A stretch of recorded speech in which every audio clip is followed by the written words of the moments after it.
Assalamualaikum warahmatullahi wabarakatuh. Perkenalkan, nama saya Salbiah dari kelas reguler A. NIM saya 21026AF dari kampus Akademi Farmasi Masih Makassar. Nama dosen saya Maulana Zulkarnain Imansyah, strata 1 Farmasi Magister Biomedik. Tugas saya itu untuk menjelaskan anatomi fisiologi manusia, yaitu sistem reproduksi pria. Sistem reproduksi pria adalah sistem biologis yang terdiri dari organ dan jaringan yang digunakan reproduksi atau berkembang biak pada pria. Sistem reproduksi pria terbagi dua, yaitu organ dalam dan organ luar. Komponen organ reproduksi pria: yang pertama, organ kelamin dalam, yaitu testis, saluran dan kelenjar pelengkap, yaitu vasa efferentia, epididymis, vas deferens, canalis inguinis, uretra, penis, dan terakhir organ kelamin luar, yaitu penis dan skrotum. Organ reproduksi dalam: testis memiliki sejumlah pasang, ukurannya sebesar telur burung merpati, terletak dalam skrotum. Spermatogenesis dimulai dari usia 13 tahun, berlangsung seumur hidup, terletak dalam skrotum. 2. Saluran dan kelenjar aksesori. Yang pertama, epididymis, tempat sperma melakukan proses pematangan sehingga mampu membuahi ovum. Bagian epididymis berfungsi sebagai tempat penyimpangan sperma, mengangkut sperma dari vas deferens ke deferentia, membuat suspensi sperma encer dari testis menjadi lebih pekat. Yang kedua, vas deferentia, panjangnya memiliki sekitar 18 inci, mengangkut sperma dari epididymis ke uretra, memungkinkan sperma bergerak aktif, membuat sperma dapat hidup dalam waktu tertentu sebagai medium sperma. Yang terakhir, uretra, sebagai pengangkut urin, sebagai pengangkut sperma dari vas deferens ke urin.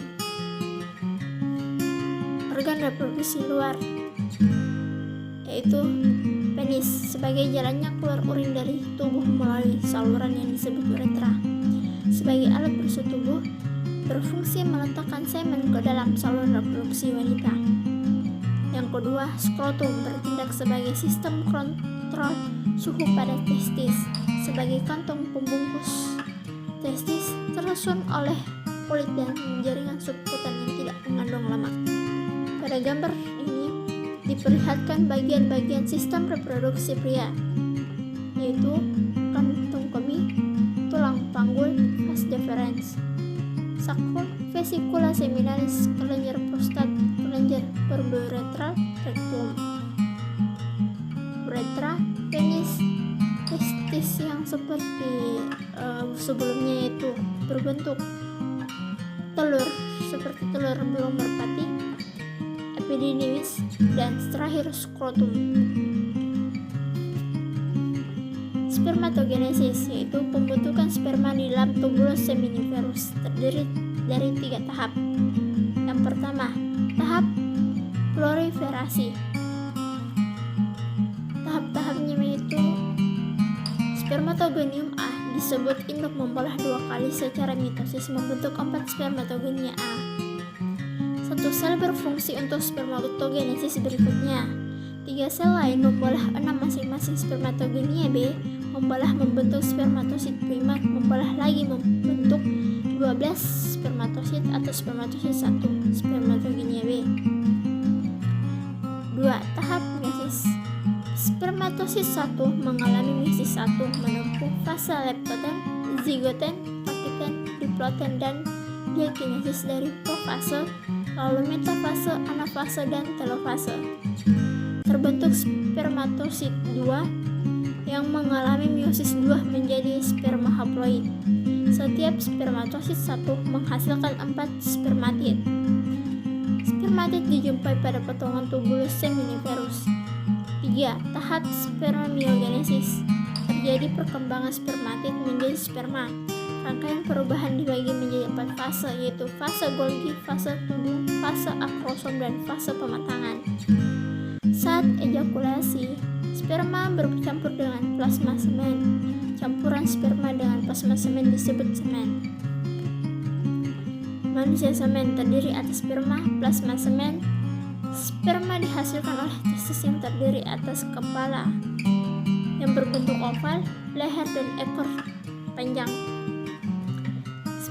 Plasma semen, tahapan mengeluarkan sekret kelenjar genital, yaitu fraksi pre-ejakulasi, fraksi awal, fraksi utama, dan fraksi akhir.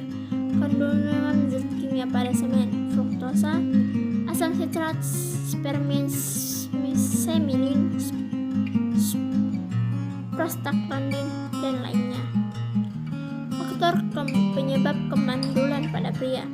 Yang pertama yaitu dari genetis, sindrom Down, cryptorchidisme. Yang kedua dari hormon, hipogonadotropin, menyebabkan hipogonadisme. Yang ketiga dari anatomi, varikokal, pembuluh darah testis kecil. Dari saraf, hipotensi menyebabkan spikis atau kelainan saraf menuju getalia liar.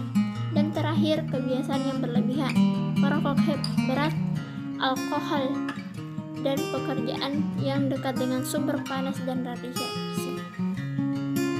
Terima kasih. Assalamualaikum warahmatullahi wabarakatuh.